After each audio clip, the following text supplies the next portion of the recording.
Bismillahirrahmanirrahim. Assalamualaikum warahmatullahi wabarakatuh. Saya Samsir Raditya Ania dengan NIM H121161303. Di sini saya akan mempresentasikan seminar statistika 1 saya dengan judul Analisis Data Panel Tidak Lengkap, Model Komponen Galat Dua Arah dengan Metode Restricted Maximum Likelihood. Dengan pembimbing utama yaitu Dr. Randus Raupong MSI, pembimbing pertama Andi Krisnajaya SSI MSI, penguji pertama Anissa SSI MSI, penguji kedua Dr. Nutiti Sunusi SSI MSI. Pokok bahasan kali ini adalah yang pertama pendahuluan, yang kedua tinjauan pustaka, dan ketiga metode penelitian.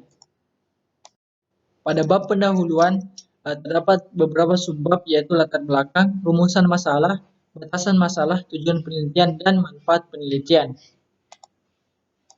Subbab yang pertama yaitu latar belakang. Kita berawal dari analisis regresi. Analisis regresi ini telah berkembang menjadi salah satu metode statistik yang banyak digunakan dalam penelitian di bidang ekonomi, manajemen, akuntansi, maupun bidang lainnya. Perkembangan itu baik dalam aspek metode estimasi maupun variasi data yang digunakan. Perkembangan tersebut tidak lepas dari kebutuhan terhadap metode statistik yang mampu mengakomodasi berbagai bentuk data antar unit atau cross-section, antar waktu atau time series, dan penggabungan keduanya yang disebut sebagai data panel.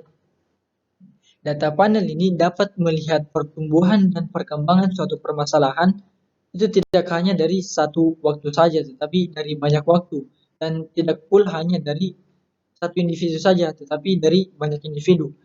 Nah, data panel ini terbagi atas dua, yaitu data panel lengkap dan data panel tidak lengkap. Data panel lengkap ini terjadi ketika semua individu diobservasi dalam rentang waktu yang sama. Dan data panel tidak lengkap itu terjadi ketika ada observasi yang hilang.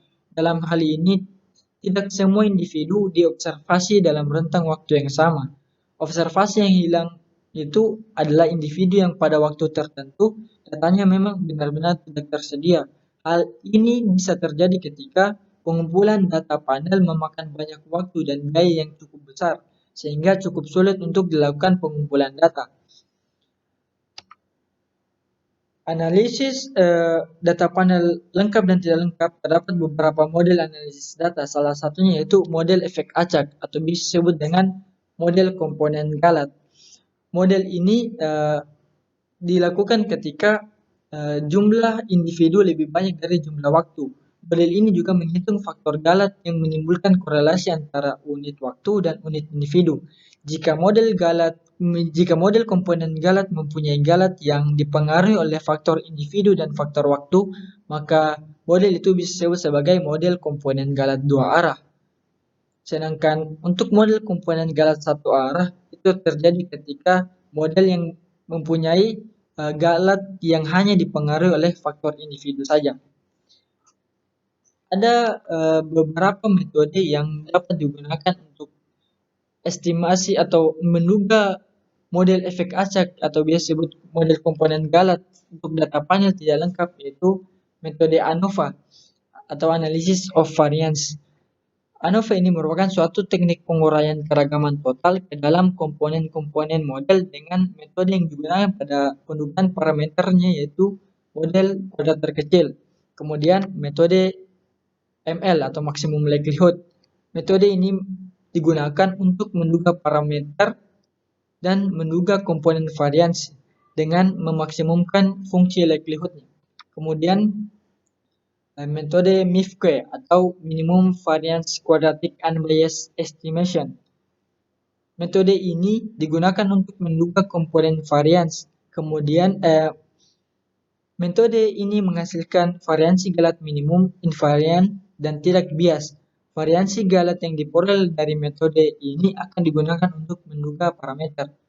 Kemudian REML atau Restricted Maximum Likelihood.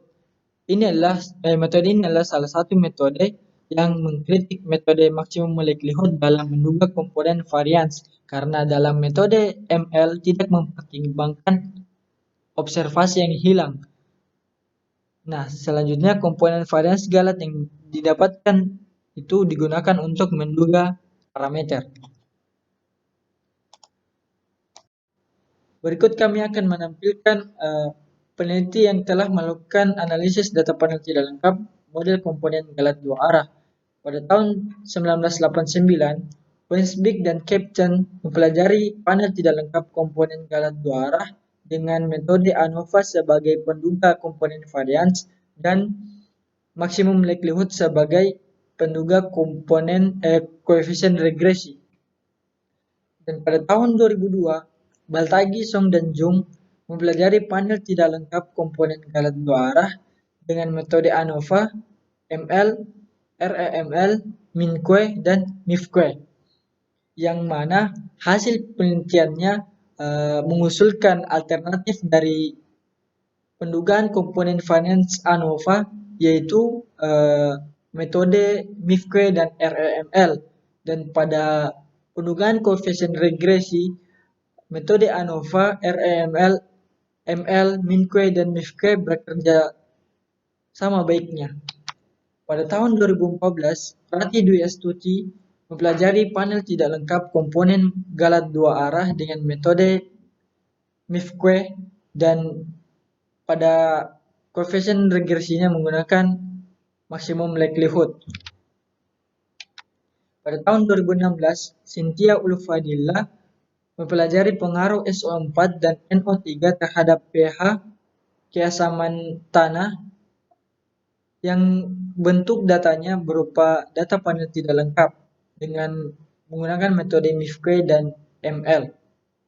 Nah, berdasarkan latar belakang dan peneliti sebelumnya telah saya paparkan, maka saya mengambil judul yaitu analisis data panel tidak lengkap model komponen galat dua arah dengan metode restricted maximum likelihood.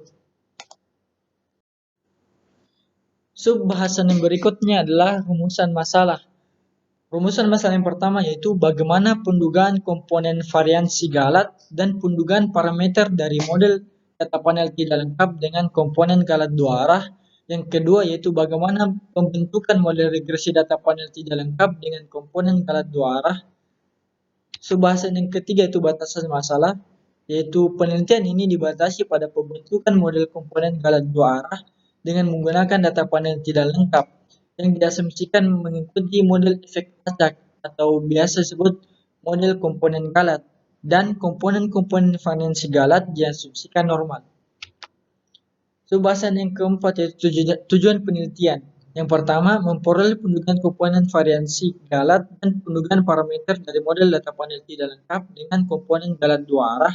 Yang kedua, membentuk model regresi data panel tidak lengkap dengan komponen galat dua arah. Subbahasan yang kelima yaitu manfaat penelitian. Penelitian ini dilakukan sebagai referensi dalam pendugaan komponen variansi galat dengan metode restrict maximum likelihood dan pendugaan parameter regresinya dengan maksimum likelihood pada regresi data panel tidak lengkap model komponen galat dua arah.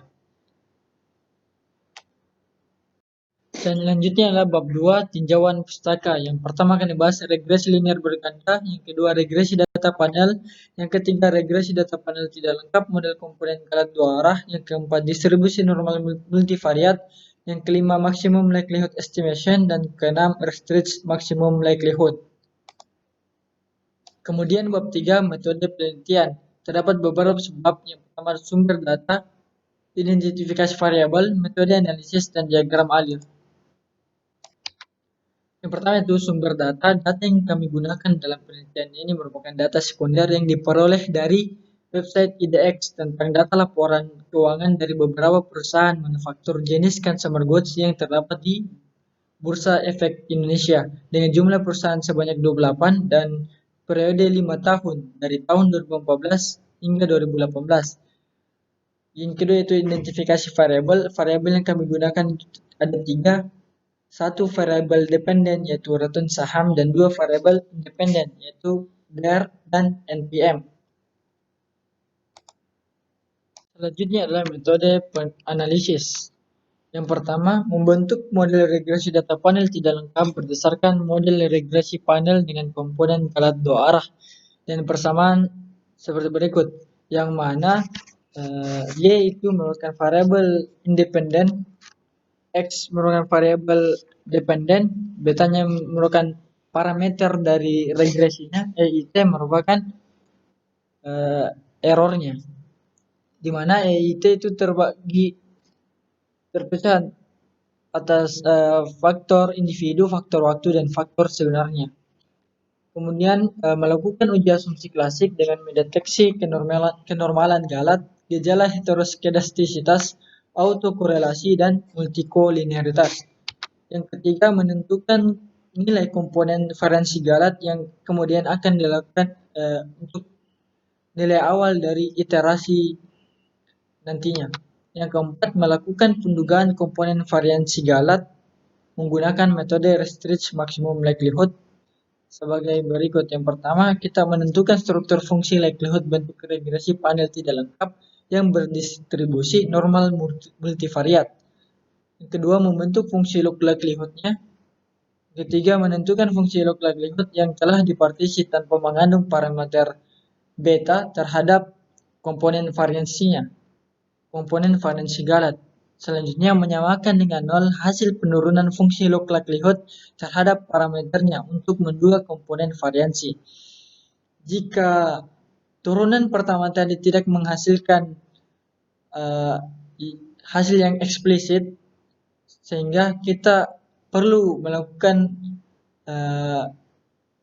analisis numerik menggunakan algoritma feature scoring untuk menentukan parameter yang tidak dapat dianalisis secara analitik. Selanjutnya, melakukan pendugaan parameter regresi data panel tidak lengkap dengan metode maksimum likelihood. Dan terakhir, membuat kesimpulan berdasarkan rumusan masalah yang dikemukakan.